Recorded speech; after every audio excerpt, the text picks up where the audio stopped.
Hello and welcome back to the Belonging at Work Summit. We are definitely in for a treat considering our next guest, Jennifer Brown, who literally wrote the book on inclusion. So as some of you may know, and for others who aren't familiar, Jennifer is an award-winning entrepreneur, speaker, DEI consultant, podcast host, and best-selling author. Her work in talent management, human capital, and intersectional theory has redefined the boundaries of talent potential and company culture. Her best-selling book, Inclusion, Diversity, The New Workplace, and the Will to Change, creates the case for leaders to embrace the opportunity that diversity represents for their own growth and for the success of their organizations. So when thinking about the Belonging at Work Summit's main themes, Jennifer could easily be featured within any of the tracks we've planned. Given her consulting firm's recent launch of their DEI practitioners program, though, I wanted to get an exclusive interview with her where we're going to discuss the important topic of self-care strategies for DEI leaders and change agents all around. So this topic is especially critical given that there is a lot of emotional labor, stress, and fatigue that comes with serving as change agents within your organization. So I don't have to tell you that, you already know that. So in this conversation, we're going to delve into managing the stress that comes along with this job by discussing various healing modalities, self-care tools, and resources so that we can continue to work for broader diversity, more equity, and deeper inclusion. All right. So Jennifer, are you ready to do this? Oh, yes, absolutely. Awesome. One of my favorite topics. Yes. Yeah. Amongst many, right? So, yeah, totally. Okay. So one of your many professional superpowers, as I like to call them, is in the area of providing support to fellow DEI practitioners.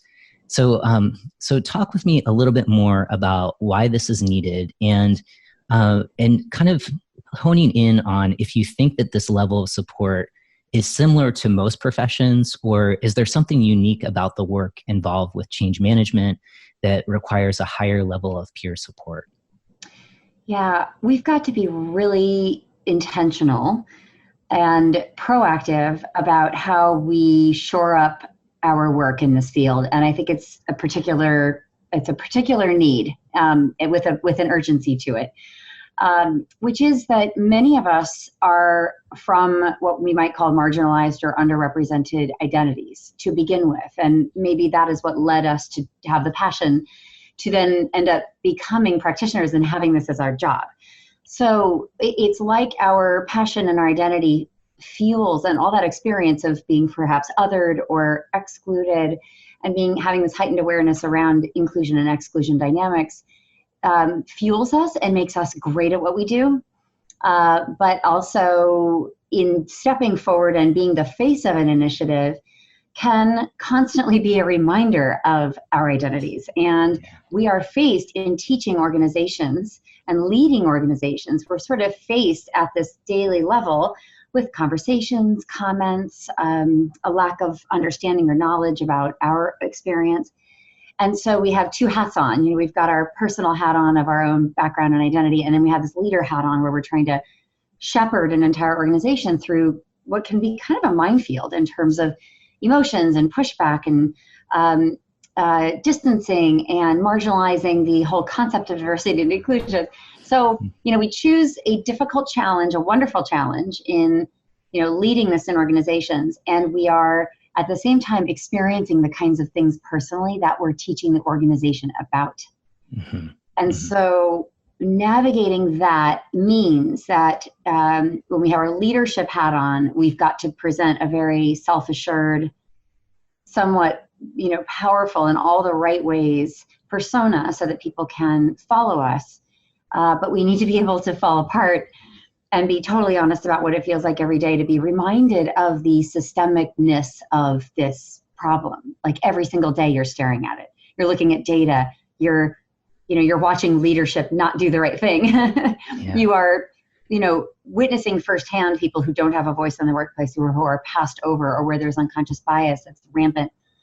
So it's so rich in a way, but we have to be really good at managing our emotions and kind of knowing where can we be what version of ourselves. And it's really, really exhausting stuff. I mean, it's character building, but we've got to have radical self-care that goes along with it. Yes, yeah, and radical self-care. That's definitely what I'm really excited to kind of dig into with you, and I kind of wanted to frame it by if you will entertain kind of going back to your younger self, when you're kind of jumping into this field, and thinking about some of the folks that were maybe further along in their own journey leading this work inside their organizations or outside as consultants.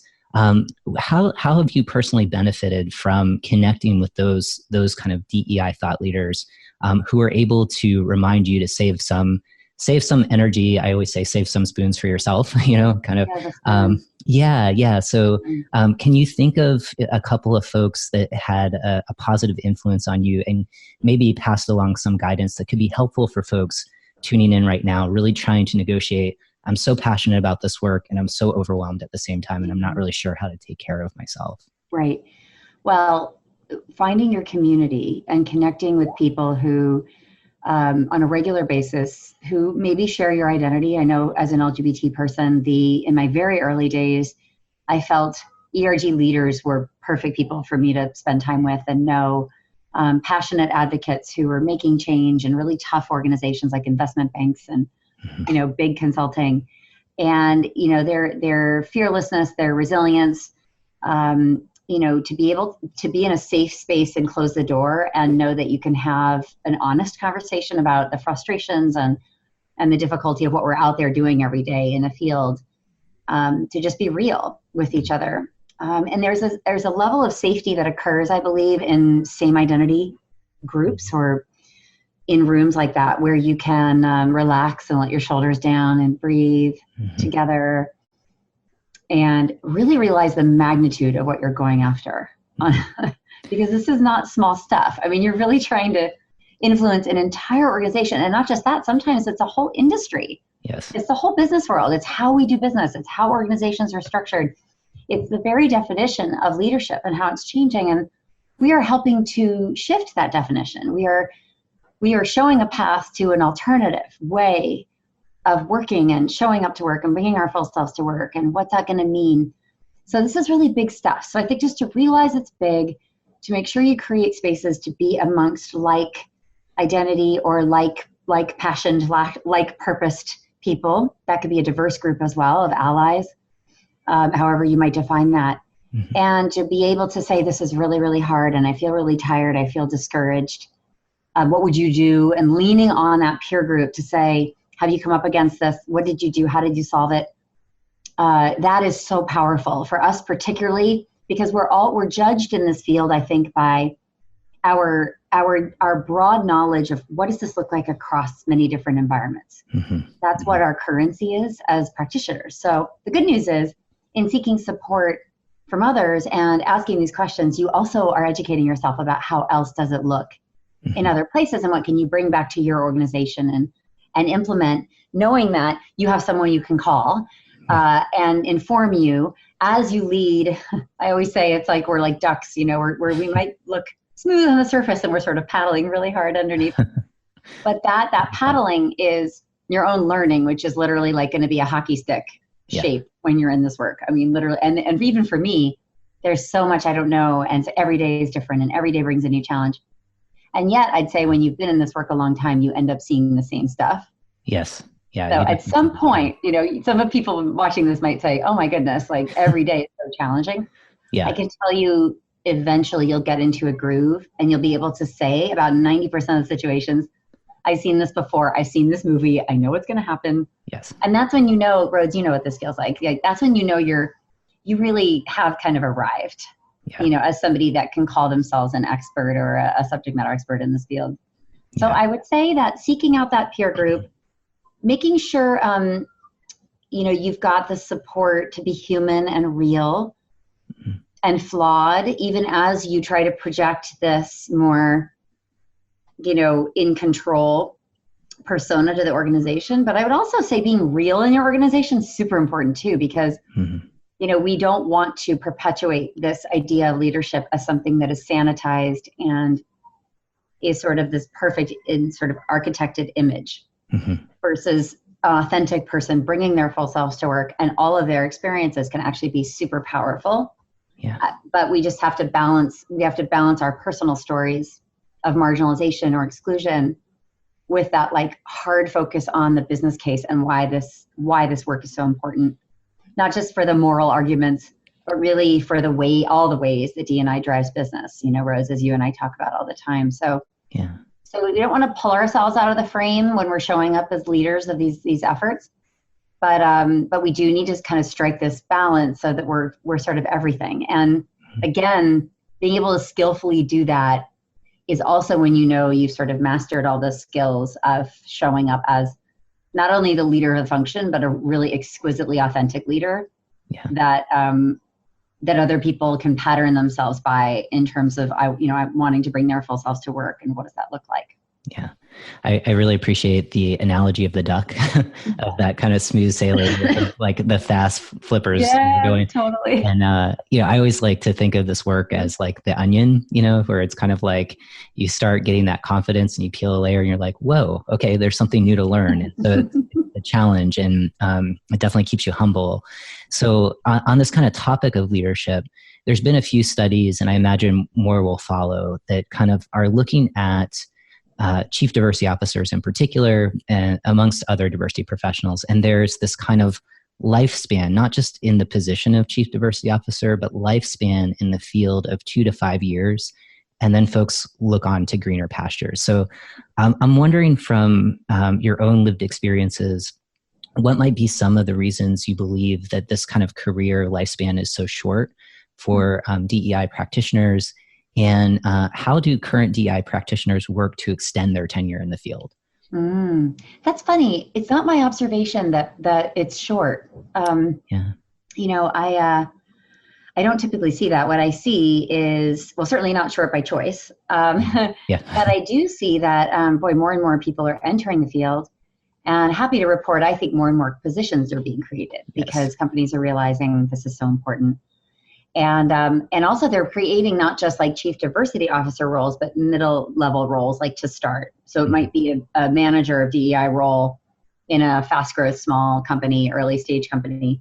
And that's a great developmental pipeline role, right? Mm-hmm. So sort of starting in the middle, which I mentor a lot of people who are like, where do I get my first corporate role in this work? They're not going to enter at the chief diversity officer level. They're going to need like a coordinator or manager level. Sure. So longevity in the field, it's interesting. Well, my career advice is, if you have to, sometimes we've got to lily pad from opportunity to opportunity, maybe before we're ready. But if the opportunity presents itself, you should always be working for your next job. You should always be networking and looking for that next opportunity. So I think that you've got to, just like any career, not just DEI, you have to continue to push your own trajectory and fast enough that you don't stay in one place too long. You either get promoted, more responsibility, or you leave an organization to go to another at a higher level, hopefully, and you kind of lily pad like this. And I know I did that in my career before I had my own company, that I was seeking those kinds of opportunities, because it's sort of like at some point you're like, I've done that, I've been there, done that, right? I've implemented this, I've done this. You want to constantly be expanding your skill set. You want to be thinking about, if you're at a small company, do you want a big company role where maybe you're not a senior, but you're being exposed to amazing leaders who do this stuff really well, and that's going to be part of your growth. Also, big companies do these things in a very best practice kind of way. They're not scrappy. They have the infrastructure. They have a track record. There's a lot you can learn from bigger institutions too, even though sometimes some people think they're not very sexy. But when it comes to DEI, depending on the company, some of them do it in a very advanced way. Sure. And I think that that's honestly what you want to get exposure to. You want to really see how a best-in-class company does this. And it's usually very elaborate. It's usually very tied to the business. There are PhDs that are like, doing the science and the research behind it. They're using all the best technology, so you can see what the latest tech is that's really allowing us to like hack bias and like Textio and other things like that. And then you can pivot from that into maybe a smaller company at a higher title and lead an initiative, right? Because you've seen how it works at a bigger company, but you can parachute into a little company and have a senior role and run the whole thing. Absolutely. And so you just want to be thinking, look, senior leadership is not for all of us, DEI or not. You may be super happy pivoting and being like, I'm just going to be a trainer. Like, I just love the classroom. I don't want to lead the function. That was my story. I did not want to be a VP of anything. I realized, like, yeah, not good.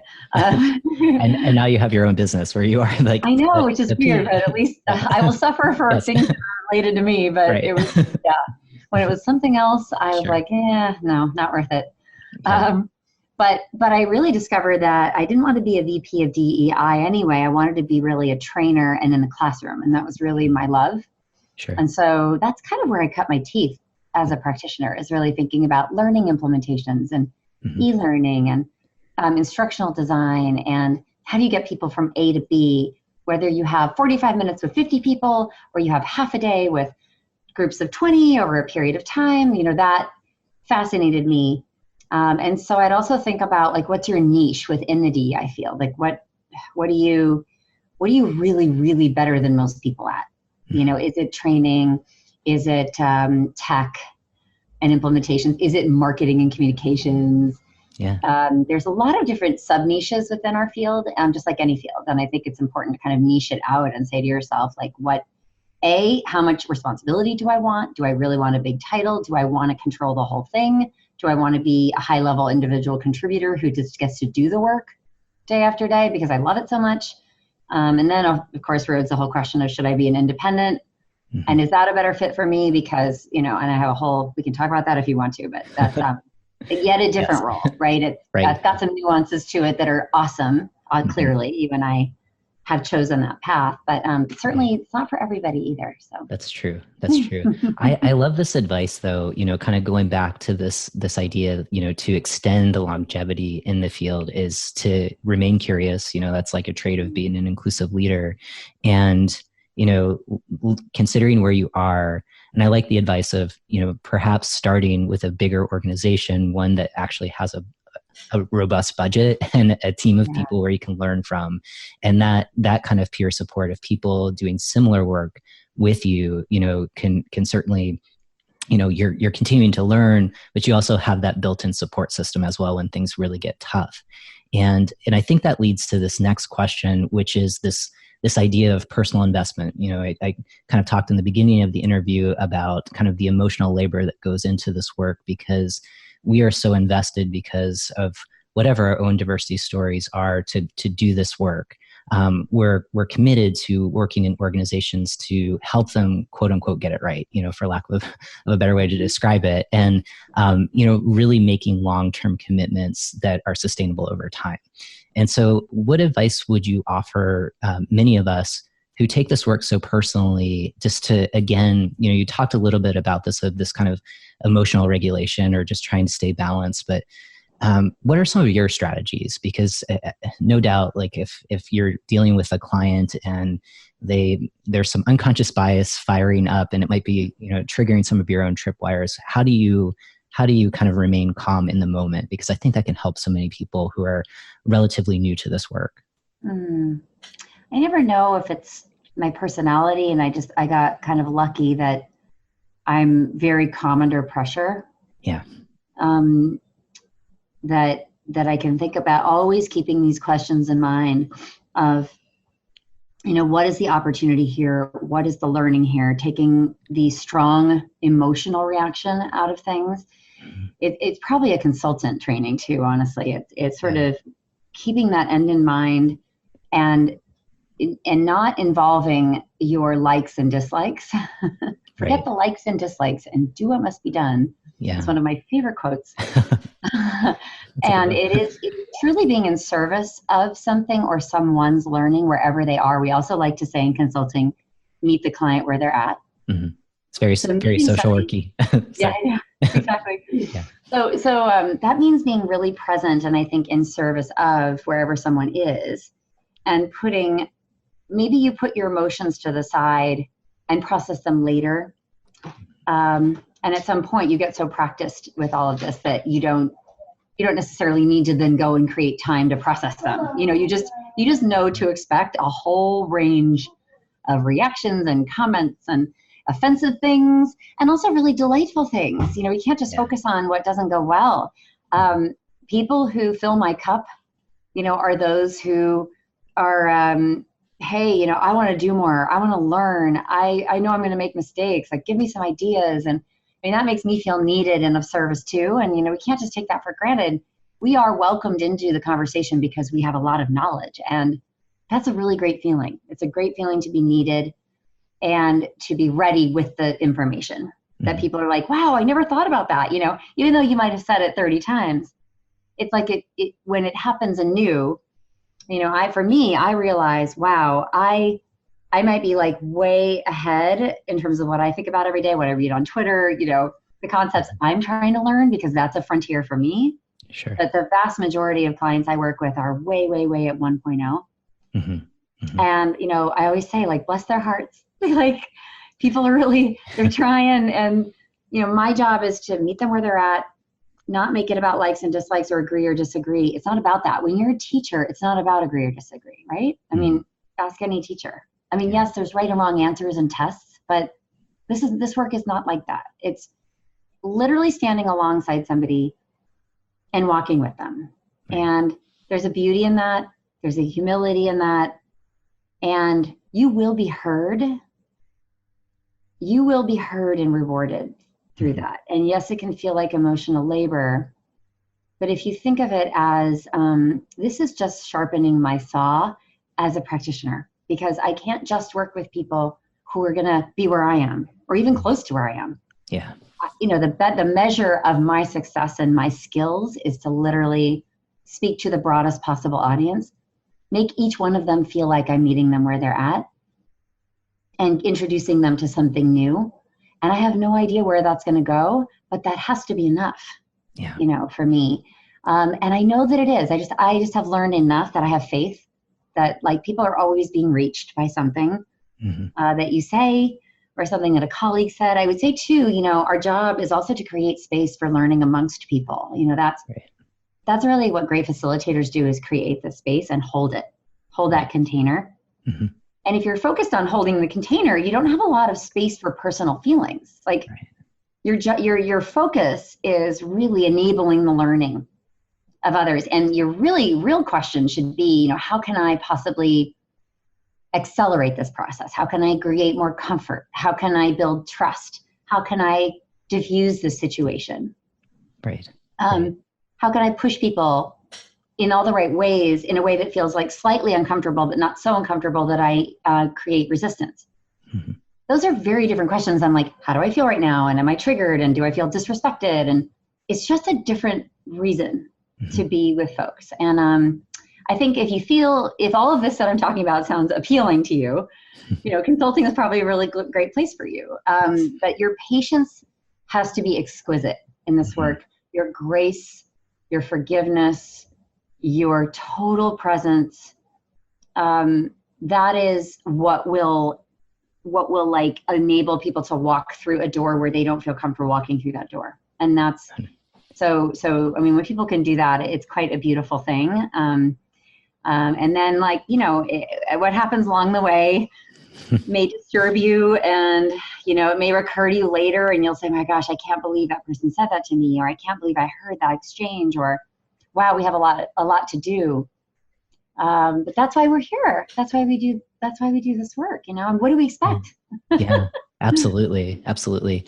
I think a lot of what you're talking about just kind of reminds me of mindfulness, right? Of just being present, you know, as the facilitator, as someone who is creating that container where it's responding, or like actively listening to what's going on, and being okay with that uncertainty in that space and responding to what's coming up, and compartmentalizing kind of the personal element, so that, kind of going back to the topic of this conversation, is the self-care piece. You know, where do you go out to get that self-care? Not actively when you're working with a client or inside of an organization working with your colleagues, but where do you go to get that support? And earlier in the interview, you were talking about the value of ERGs for you in your own development. And fast forward where you're at in your company now, you have a DEI practitioners program. And so I'm curious in that program, I mean, a lot of it is the nuts and bolts of, how do you take your organization's DEI commitment, transform it into a strategy, have an operations budget, do the work, right? But I'm also wondering, because you at your heart, it is this kind of this learning platform, and it's bringing people together probably from all over the world, right? And so kind of the added benefit is there's this virtual community.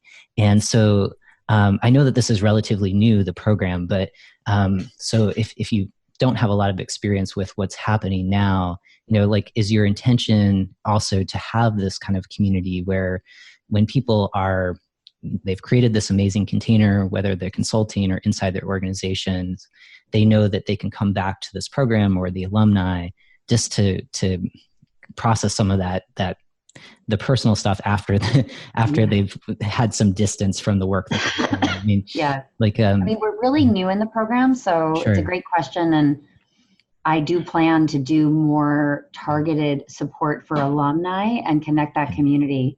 I do, and there's a LinkedIn group actually that's starting where they're doing exactly that virtually. Yeah. It's a closed group, it's invite only, because a lot of this stuff is really confidential. It's not, Sure. Yeah. not something you want to share in social media. Right. I think too, connecting with our senior consultants too, to say, am I thinking about this all wrong? Or what does this mean that this happened? And our senior consultants have seen it all. So literally are never triggered. I mean, I don't know if they're ever triggered, but yeah, we're all pretty good. I mean, we're like firefighters, we're super calm in a crisis. Yes, that's for sure. There's kind of nothing they haven't seen. Like we all sort of joke about that. And that can give you a level of comfort. Right. It's like, because then it doesn't hit you for the first time in the face. I think when you're a new practitioner, everything is new. It's probably happening to you for the first time, and so this is why you also need to seek out more senior mentors just in your life in general who do this work to say exactly that. This happened. What does it mean? Does this happen often? Mm-hmm. What would you do in this case? Where has this repeated in your life? And what do you make of it? Right. All perspective taking and context and all that comes from mentorship in the best sense. I think that it can calm down our nervous system. For me, understanding is a level of self-care, and also giving people benefit of the doubt and not going down this road of assumptions. And by the way, just because we're practitioners does not mean that we're good at this. Right. I think we can make a lot of quick assumptions that are often wrong about people we're trying to assist or partner with. Mm-hmm. And, people are deep, they can change. I've seen them change, which is part, I think, too, of, self-care when you feel like I'm getting nowhere. It's so important to keep those emails that you get from people for whom you really made a difference. Yes. And have your little, even if it's like a binder, it's a collection of binder of praise. Yeah, totally. Yeah. Like to think because in this work, it can feel like 10 failures and 1 success. It can be this and so, but it's not. It's probably the opposite. But, as humans, we tend to focus on the negative and what doesn't go well. Right. Versus the hundreds of positive message and great feedback that we get. So I know I do that. I know I still do that. So I know that it's human and it never goes away. Mm-hmm. But that's when you really need also people around you who've seen you shine, who've seen your impact, and it can remind you of all that great feedback. Because if we're left to our own devices, I think it's very difficult discipline to remind ourselves and truly let positive feedback enter our hearts. Yeah. Don't just bounce off of us and say, oh, well, I'm just doing my job and on to the next. Right. To really to really take it in and think about what does that, I'm really proud of myself that I, whatever it was, said the truth or breathed instead of reacted, mm-hmm. or saw that leader through to a change, to a profound aha moment. And I built that, I created the circumstances where that happened, that's a pretty cool feeling. I mean, those are the moments we live for in our work and yours too, Rhodes, the aha moment, the light bulb moment, the moment that makes it all worthwhile. Those are really important to remember and talk about. Yes. Yeah. I love that. just the simple strategy of, create an email folder or something, or I don't know, like a box of thank you notes or something, right? That when things do get tough, because they do, you can return to that, and you're seeing your whole self and the broader impact that you are having. Even if you're in a moment where it's, you might be working with a difficult client, or you're in an organization that's going through a lot of change and you're just in it. Sometimes you do need those reminders. So I love that.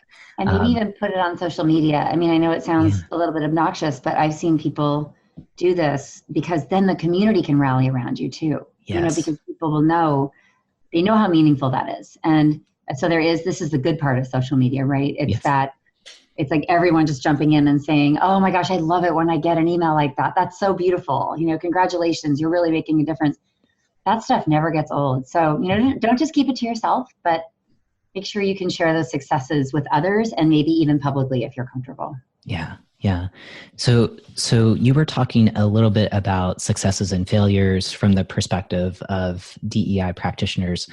I know you do a lot of work with the broader C-suite around kind of raising awareness, taking ownership of this work. And I'm curious, do you have strategies for those folks who, let's say they're in medium-sized organizations or smaller organizations, and they are the only and lonely, as you've often said before. So they may feel like they're twisting in the wind. What kind of guidance would you give those folks who are still trying to bring their leadership team along to both understand the value of this work, but also the importance of that team also owning pieces of the broader DEI vision for the organization? Yeah, I mean, often our clients are onesies and twosies in a massive organization, right? They're under-resourced, understaffed, sometimes don't have the seniority to push people around like you sometimes need to. Yes. in work. And so they quite literally can't assign accountability. I mean, literally they have to work through influence, which seems like rather unfair given the other challenges that, folks take on when they have these roles. But, it's talk about character building. That's why I always say these are the most challenging roles you could ever imagine. Yes. So I would say that, so senior executives, they listen to each other. They respond well to peer pressure. They respond well to having sort of the competitive landscape be pointed out to them, and they don't want to fall behind, which is always also really effective. Sure. They don't want to lose talent. So it looks bad if for no other reason. If you can't get the moral argument to work with people, nobody wants to be told or shown that they're losing certain demographics of talent because that talent doesn't feel engaged in their organization, right? So if there's any data you can point to around any of those pieces, competitive data, peer data, business unit to business unit, I mean, part of your job is really to reflect the organization, the real dynamics going on, and the data from the organization to senior leadership. Some people are going to see that and say, oh my goodness, I'm horrified. What do you need me to do? Because I say horrified because most of the time what we're showing them is not pretty, right, Rhodes? I mean, yes. It is the rare company that it has is just smooth sailing.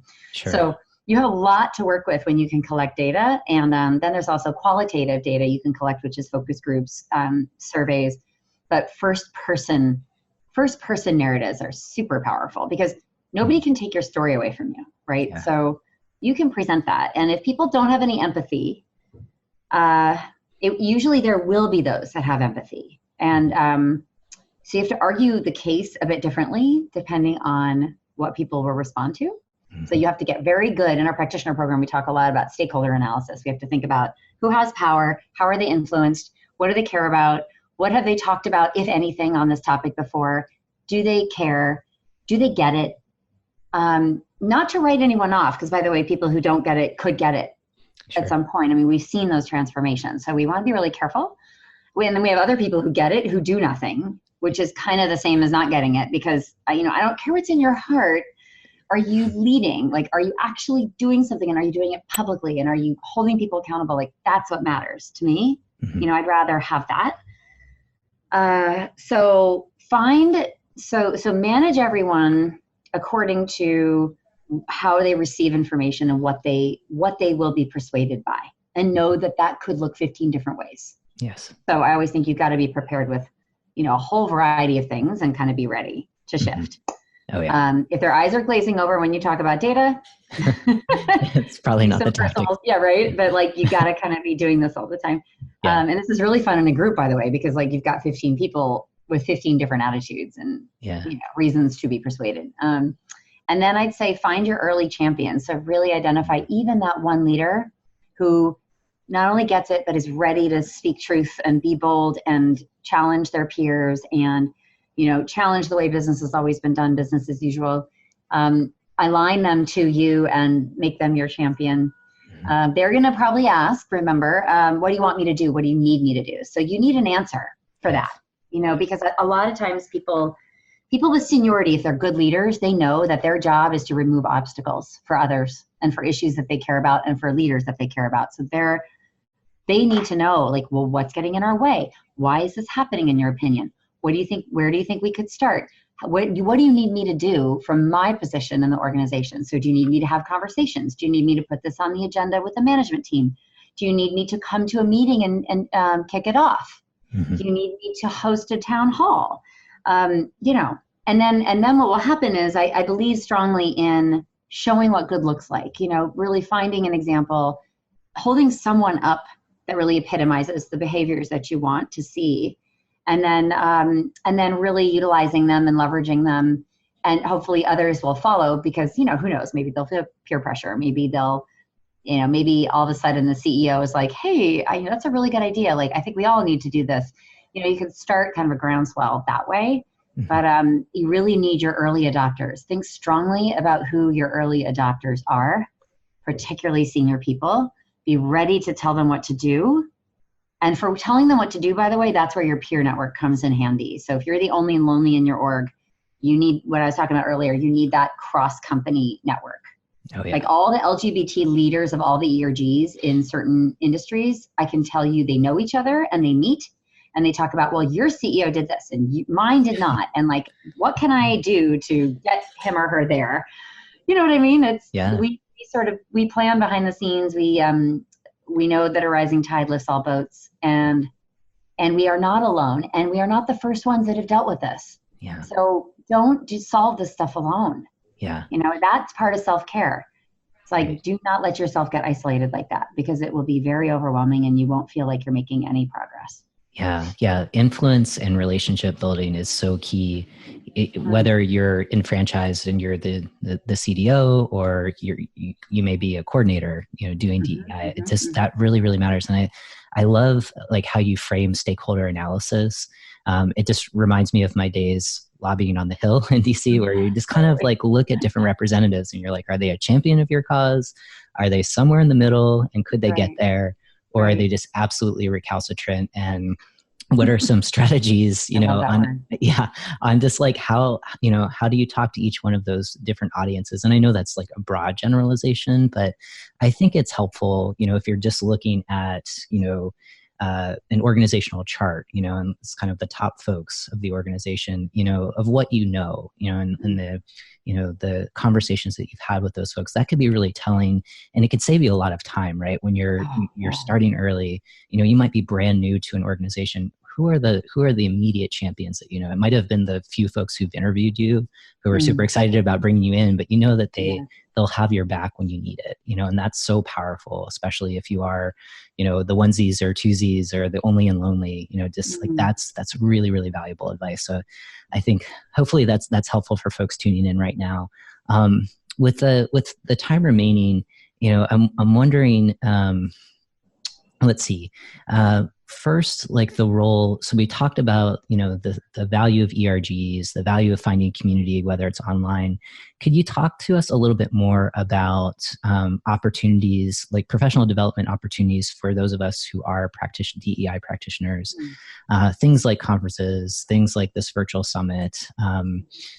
What is the power in kind of, spending your valuable time and investing it in yourself? Can you speak a little bit about your own experiences and how that's helped you grow in your business and continuing to be innovative? Yeah. Oh yeah. I'm a huge believer for a long time, I paid for my own way and my registration to moderate a panel for free, be on a panel, not be on a panel because you're only asked to be on a panel if you're sort of considered like an expert. And for a long time I wasn't, but the way that I got into those conversations and learned so much is by offering to moderate. Yeah. And so Rhodes, we've probably been on lots of panels before. But those were great opportunities for me to be with practitioners, to feel that community, right? To kind of get my mojo back, so to speak, to realize the community is like much bigger than I realize it is, and that we're sort of brave and large community. We're all sort of working for the same stuff. Mm-hmm. And so I think that, community can be found in certification programs. I often steer people towards our program, Cornell's program, Georgetown's program. SHRM has a D&I certificate. So there's certificates out there that I think allow you to network with other students, which is powerful because they all have jobs in these worlds. So you never know, that could lead to a new job opportunity for you. In fact, I can think of 2 or 3 jobs I've gotten because of other students in the room in my various programs I've done, literally. So that's a place to learn and build community and, kind of shore yourself up, I think, too, from a self-care perspective. And it doesn't hurt to have the designations. It's really quite important. It's a weird field that it's not very credentialed. It's not regulated. It's not like there's not a lot of master's degree programs that are with a full curriculum on this topic. So, and I don't know, Rose, I don't know what you think. I don't know if we're ever going to get there. And I kind of don't have a problem with that because I love the fact that this field is like the culmination of so many disciplines that it sort of defies a curriculum, in and of itself. Yeah. But anyway, so conferences are good to go to. Dig deep financially if you possibly can. And I always tell people, be a volunteer at conferences. Yes. Get your registration waived, work the front desk registration, do whatever you need to do, be a hall monitor or back of the room, holding up the signs, 5 minutes, 2 minutes, 1 minute. Yeah. Just get in the room. It's so important. And from there, you can meet people, ask people for coffee, listen to what other companies are doing, approach them after panels and introduce yourself and say, I'm in the market, I'm really interested. Would you be willing to have an informational call with me? So you've got to put yourself where the people are that are doing what you do. Yes. It's so important. And it's not just for career opportunities, it's for your own learning. To have your finger on the pulse of this conversation is literally the most important thing you bring to the table. So if you just see how it's done in your company, it's going to be super limited and really limited if you're a onesie or twosie and the company is brand new. Yes. How are you going to see what good looks like? It's just not going to happen. So you've got to, and get your company to pay for all the things that I just talked about. There should be a professional development budget for you, for all of us. I know that those times are, maybe they're in the past. Roads they're still there. They're still there. Advocate. That's what I say. It's not like we just magically spring from the womb and we know how to do this just because we have maybe a marginalized experience. It's an interesting bias, I think. We don't need professional development, but everybody else gets professional development to learn how to be a manager, to learn how to be compliant. It strikes me that we have to lobby for our own development. We've got to make sure it's a priority for us and our companies, and that they're investing in us, especially if you're a onesie, because everything rides on your shoulders, and everything that, the success of what you build is going to partially be predicated on your ability to get out, be with other practitioners, see what's going on, get the latest and greatest tools and techniques, be able to know what, other companies are doing. That is table stakes. So make sure you build that in. I love that. I think that is fantastic advice, and especially for folks just getting started in the field, volunteering, trying to, even kind of local events where you don't have to travel far. But like you said, get in the room and start making those connections, because that's where the support, when we're thinking about the self-care piece, that's where it lives, right? When you kind of step outside of your own organization, it just lights up different parts of your brain, and you can return to a challenge that you might be working with inside your organization and have a variety of different approaches because you went to these events and you were able to make those connections. And so I think that's super, super helpful, Jennifer. So kind of the last two questions, the first of which is this kind of, now that we have a better sense of some of your approaches to self-care strategies, what's one thing that our audience still might not know about self-care strategies related to diversity, equity, and inclusion that they ought to? Any final words that you have, just so that we can continue staying the course and doing really fantastic work and making a big impact on our world? I do have something very specific. Yeah.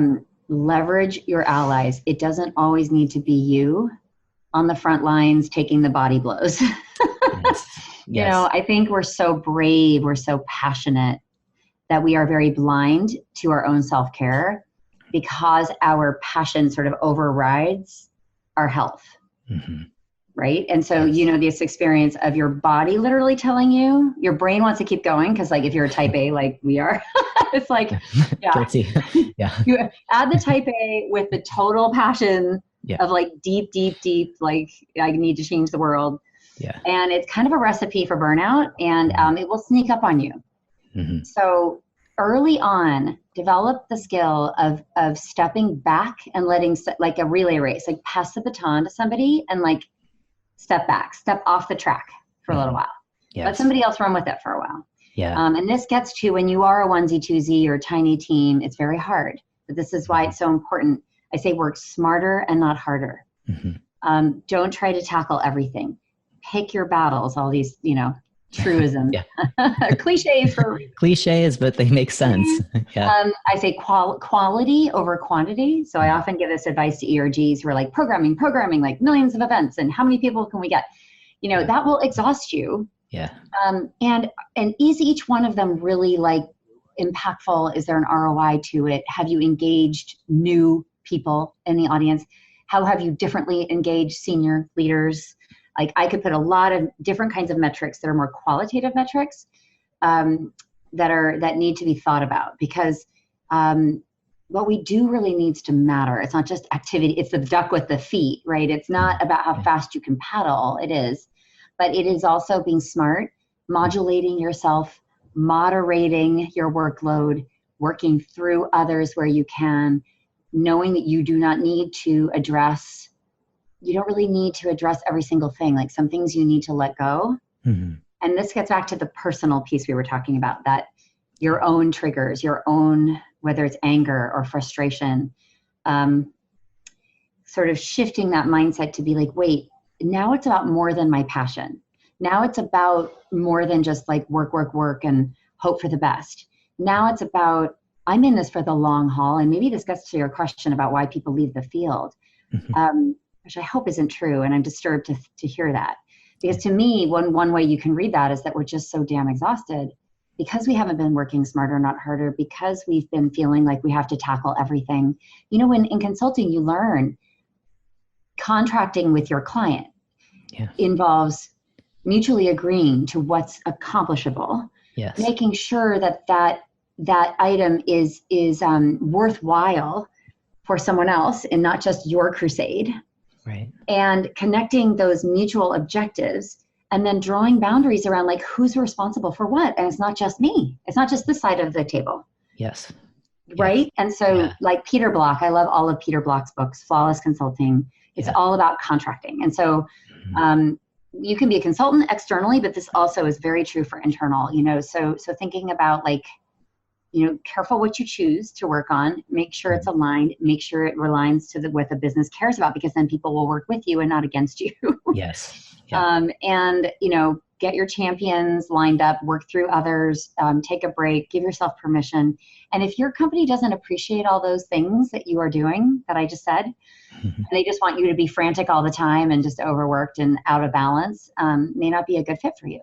Yes. So pay attention to that, because you are no good to any of us if you're just worn out and exhausted and you haven't put your oxygen mask on first. Yes. I love that. I think that that's like a really good place to kind of like take that in, because it's about, it really is about thinking about our professional boundaries. And it's much easier to do as a consultant because you're external and you can negotiate. Yeah. Sometimes it's a little bit harder to find your no when you're inside of an organization, but it's there. And I think that, your response to this last question is so powerful. And I hope folks that are maybe struggling, maybe feeling a little frenetic or frantic and overworked, that this might be valuable to go back and really kind of look at your organization's broader strategic goals. Take where your DEI lens and see where your work fits into those broader goals, and then just kind of be strategic about 2 or 3 things that you can accomplish over the next year, maybe the next 3 years, and really dig deep and like what Jennifer is saying, have quality results. Try not to focus on just numbers alone and the outputs. And I think that's perfect. It's like really good advice. Priorities. Yes. Yeah. Don't boil the ocean. Yeah. It doesn't work. It does not work. So Jennifer, where can we find you online? Where's the best place that we can connect with your work? And hopefully for folks that are interested in this DEI practitioners program, where can they learn about that? Yeah. So if you're interested in that program, we'll be running a cohort in the fall. So I'd really recommend getting on our email list. Send us info@jenniferbrownconsulting.com if you want to sort of keep abreast of where I'm speaking and new book release information. Yes. New book is coming out in August. Yay. Yeah. It's called How to Be an Inclusive Leader, the book, and it's available for pre-order online. So please go there. My podcast is called The Will to Change. So we're up to like 60 episodes now. And I've been having so much fun bringing on different authors, speakers, thought leaders, activists, all kind of cool people.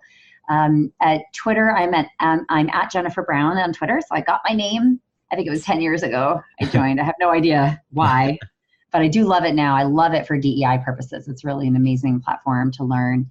And then I'm Jennifer Brown Speaks on Instagram. I'm on Facebook and LinkedIn, Jennifer Brown Consulting. And I think I covered everything. Yeah. Yes. Yeah. So basically any social media platform, you could probably find Jennifer Brown. Find it. And definitely, especially on Twitter, I love following your posts. I'm like, oh, cool. Okay. I have to read that report. Or a really good way to keep your fingers on the pulse in the field. So this was awesome. I always learn so much from you. So thank you for spending so much time. Okay. Thank you, Rhodes. Yeah. Thank you so much. For everyone watching, thank you so much for joining us. Don't forget, if you want more time with these talks, if you'd like additional resources for doing this work in your organizations, and if you'd like to join our community calls after the summit, you can check out our options for getting extended access to all of the sessions and other helpful goodies using the link below. Every purchase also helps me pay the speakers for their generosity, wisdom, and labor in helping us grow the belonging movement. Thank you, and thanks again to today's featured belonging champion.